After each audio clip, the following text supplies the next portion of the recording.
Hello and welcome to today's episode of Dr. Simone's Mindspace. This is a continuation of the series on anxiety that we're doing in Optimal Performance Zurich on multiple facets of anxiety, but also multiple facets of how to deal and manage anxiety. So today I would like to talk to you about generalized anxiety disorder, or GAD, as it is abbreviated. What is generalized anxiety disorder? Generalized anxiety disorder, or GAD, is characterized by excessive and uncontrollable worry about the variety of events. It often is accompanied by physical symptoms such as headaches, muscular tension, restlessness, heart palpitation, and stomach aches and difficulties breathing at times. Children and adolescents with GAD may worry excessively about their performance and competence at school or in sporting events, about personal safety and the safety of family members, or about disasters in nature and future events. Generalized anxiety is relatively common among children and adolescents. It begins gradually, often in childhood or adolescence, with symptoms that may worsen during the time of acute stress or during times of stress in general. Worries may switch from one concern to another and may change with time and age. Generalized anxiety may result in significant academic, social, and familial impairment.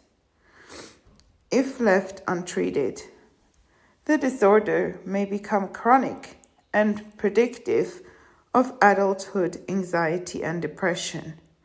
However, early identification and effective management can help to reduce symptoms of severity. So, of course, we want to know the sources of anxiety.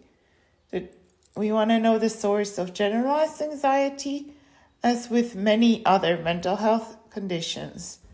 The exact cause is obviously not so easy to pinpoint. It's unknown, but may be linked to the following: genetic factors. Generalized anxiety disorder may run in families. Just as a child can inherit brown hair, green eyes, and nearsightedness, a child can also inherit a parent's tendency towards excessive anxiety. Another aspect is biological factors. Neurotransmitters that send messages back and forth to control the way a person feels. Serotonin and dopamine are two important neurotransmitters that, when disrupted, can cause feelings of anxiety and depression. Then, of course, there is also an aspect about the temperament or the personality. A child whose temperament is timid or shy, or who avoids anything dangerous, may be more prone to generalized anxiety disorder than others. And this is also the self-fulfilling prophecy that may be passed on from parent to child, because the parents are worrying the child will not try new things and therewith also not be exposed to situations where the child can also feel a sense of mastery on overcoming of a difficult, challenging situation. Environmental factors can also play a role. A traumatic experience, such as a divorce, illness, or death in the family, or major events outside of the family, may also trigger the onset of anxiety disorders. In addition, anxiety may be learned from family members and others who are noticeably stressed and anxious around the child, as I mentioned before, the so-called intergenerational transmission of trauma. Children whose parents display perfectionism tendencies, they may become a perfectionist too and set very high standards to themselves that can cause worry if not being able to achieve those.